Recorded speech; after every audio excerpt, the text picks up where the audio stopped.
Vision boards have started working for me ever since I've started making them correctly. Before the next chapter begins, I wanted to sit with this one a little longer. This video is about closing the year softly and opening space for something better ahead. This year, we got a Christmas tree at home for the first time. I've always had one at my mom's place, but never here. So, setting it up felt oddly emotional. We used some ready made decorations, but I wanted to make it a little more special. So, I used some ribbons and made little bows like golden bows and red bows. I made lots of them. I enjoyed doing this, partly because I like doing things by hand and also because I'm trying to be a little mindful about money this year. It kind of reminded me that you don't really need everything to be perfect or expensive for it to feel festive and nice. Finally, I placed these bows on the tree, and honestly, it didn't look perfect or Pinteresty, but it felt ours, and somehow that made it even more special. Then I sent out a few Christmas postcards. Writing letters and sending postcards is my love language. I really want to do more of this next year, and I'm thinking of starting a letter club or a snail mail. Let's see. This year, I've also stopped chasing the Pinterest perfect kind of home and started appreciating the space I already have a little more. I love this Indian kind of cozy that feels like home. One of my biggest wins of this year is that I built the habit of having breakfast.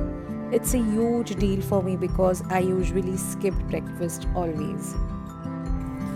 Speaking of habits, we went on this little goal setting date and it felt very different from how I usually plan things. This time, I wasn't thinking so much about what I want to achieve, but more about how I want to feel next year. I realized I really want to spend more time outside. I've always been such a homebody, but being out there made me realize how much I've been missing it. Just sitting, talking, writing things down, it felt grounding. And I think somewhere along the way, I've stopped chasing the next big thing so hard. I'm starting to feel like what I already have is enough. If something better comes along, that's great. But I don't want to rush past the life I'm already living in search of something better and bigger. I've been trying to do more things just because they make me happy. No reason, no occasion, just small moments of treating myself. I really love strawberries, and taking a few minutes to make something nice for myself feels comforting, like a quiet reminder that I deserve small joys too.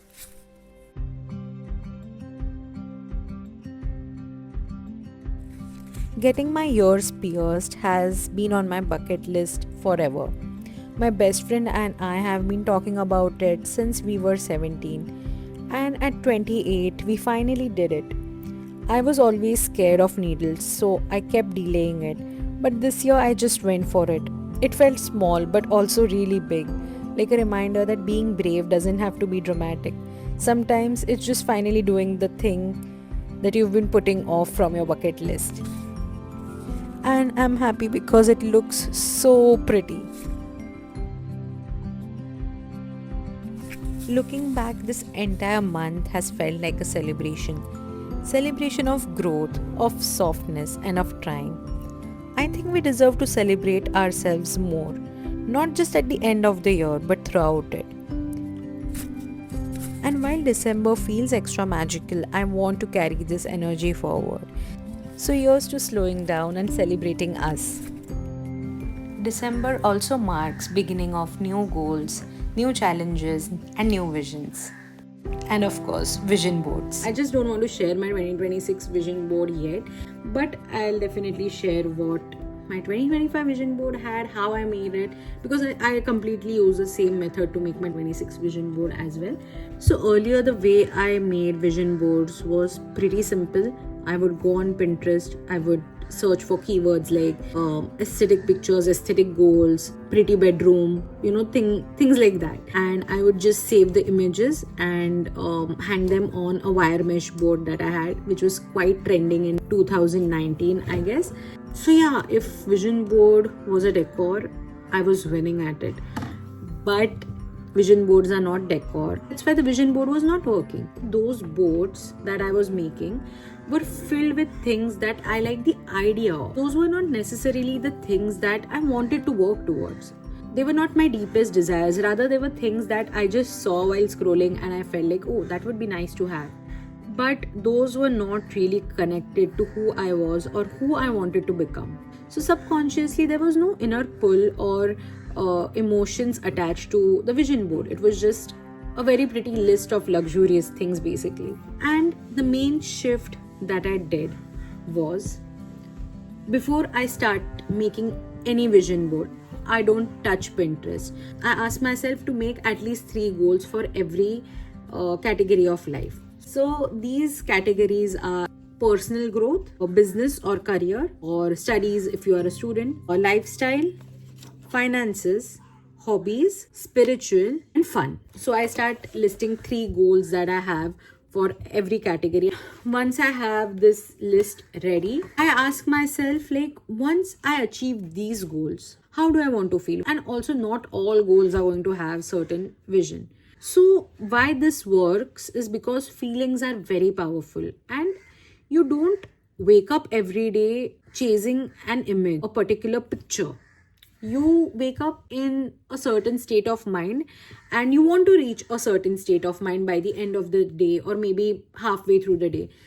And this way of making vision boards has really worked for me. And I'm going to show you what all things I manifested from my 2025 vision board. I also want to share that I could not manifest 100% of my goals, but I was able to manifest at least 75% of whatever I had made on my vision board. And even if one thing from your vision board comes true, it's still a big win. I had this goal of, having like a very big basket filled with my plushies. An entire basket of, handmade plushies. I think at every event after August, I've had a big box of plushies for people to choose from, and I at least have 10 plushies at one time at every event. And then the next goal that I had was to start hosting workshops.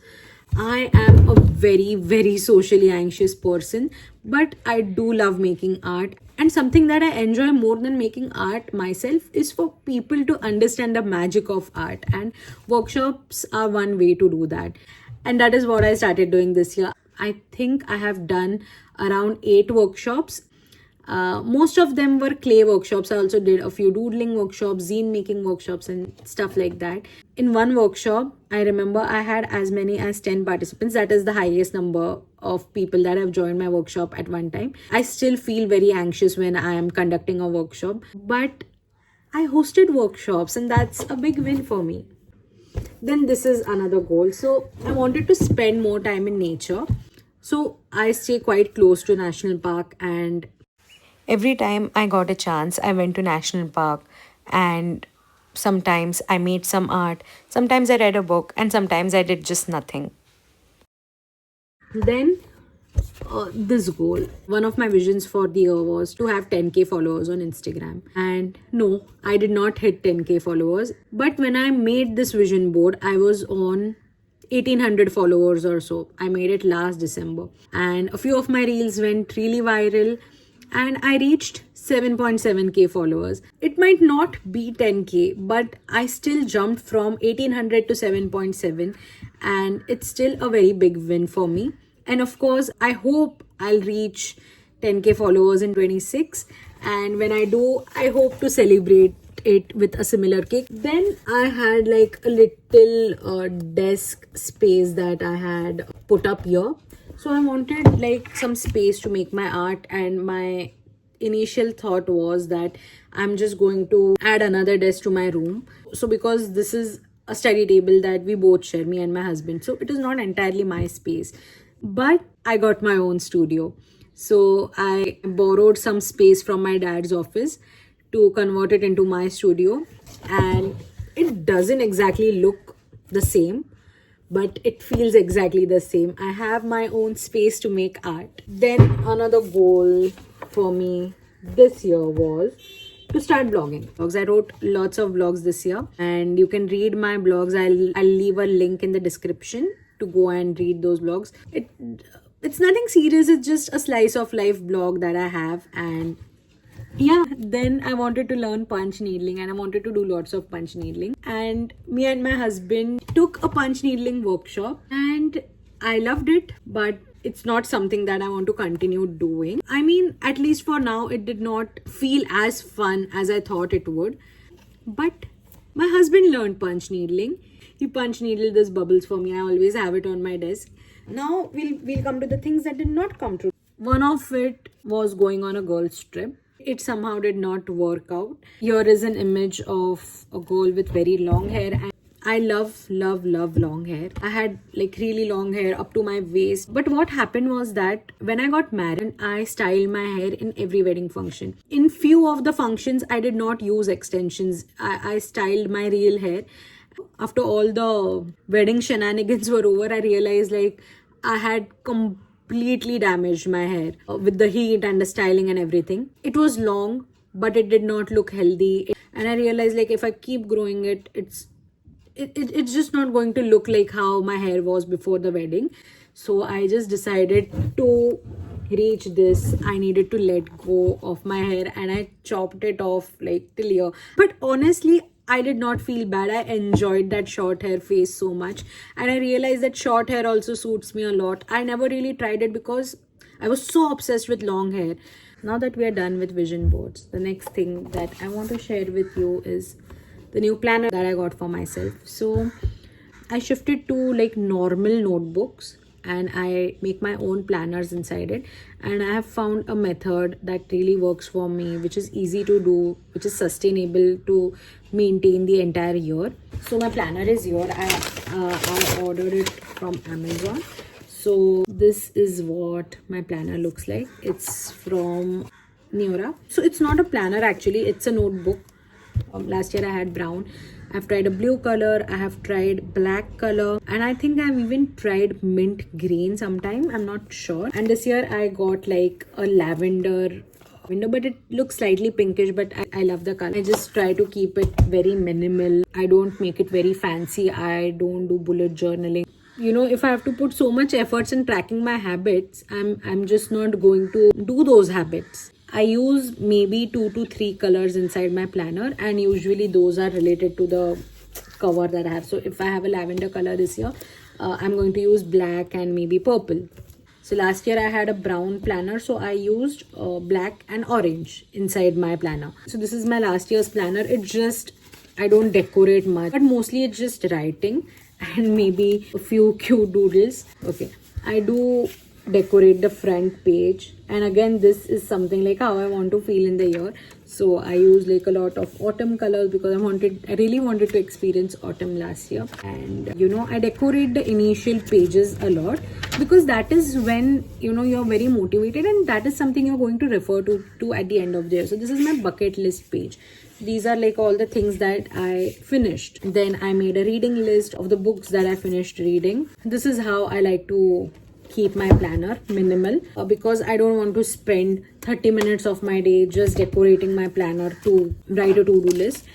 That's really not functional for me, but I also understand people who do it because it's just so pretty, and you know, if you are that consistent and if you're that particular about it, you should do it. We are almost towards the end of the video, and I just want to share like a few, not even a few, 2 magical things that I'm trying this year because they are fun and they are easy to do, and also they literally cost nothing. So one ritual is a jar of happy experience that I did. It has around 54 chits inside it. So every week I documented one experience that maybe was a new experience, or maybe a happy experience, or maybe something, you know, that I was very scared of doing but I finally did it. And when you really think of it, and when you force yourself every week to think of something that you did in the past week that made a difference, you are able to come up with at least one thing that happened. And I really enjoyed doing this, but maybe I won't do this next year. If I make one jar every year, it will be a lot to store. The next thing that I'm sharing with you guys is something that I recently saw on Instagram, and you have to make like chits of 11 wishes, okay? 11 different chits. You have to burn 10 chits. Now you can do it like burn one every day. You are burning those wishes and putting that intention out into the universe basically for those 10 wishes. And then you'll be left with one chit, which is like the one last wish. You open that chit. So I'm going to do it on 31st midnight. I'm going to open that chit, and whatever wish that chit holds, that is going to be my intention for the year. And it's the universe's responsibility to complete those 10 wishes. But this one wish is totally my responsibility. No matter how impossible it is, I have to try and fulfill this wish. I think I started burning the chits on 22nd, so I'm burning one chit every day. I'm going to take it as a sign from the universe, whatever it is, next year. I hope this year you choose to believe in magic and show up for life in the softest way possible. Even if things did not work for you the way you had planned them to this year, that it does not mean that they will not work out. You always have next year and the next year and the next year. Sometimes we overestimate how much we can achieve in 1 year, and we underestimate how much we can achieve in 5 years. So maybe if this wasn't your year, or you could not achieve what you really wanted to, the version of you 5 years down the line, they are going to look back and just thank your efforts for all these 5 years and not just for the year that you achieved that goal in. And I truly hope all your dreams and wishes come true next year. I'm really grateful for this community that we are building, and I hope we are able to grow a lot more in 2026. So thank you for being here. I'll see you guys soon and wish you all the happiest new year. Bye.